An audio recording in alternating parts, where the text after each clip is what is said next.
To nail ஃபங்கஸ்க்கு வந்து home remedy சொல்லுங்கள் doctor அப்படின்னு.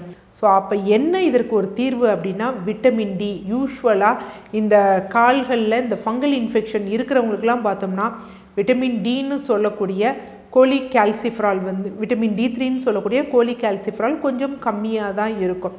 அப்போ என்ன பண்ணலாம் அப்படின்னா உள்ளே நம்ம கொஞ்சம் விட்டமின் டி சப்ளிமெண்ட்ஸ் எடுத்துகிட்டு இங்கே வெப்பம் வியர்வை அதை நோக்கி இருக்கணும்னா வாரம் ஒரு முறை எண்ணெய் முழுக்கு கண்டிப்பாக பண்ணணும். எண்ணெய் தேய்ச்சி வெயிலில் வந்து இருக்கணும்.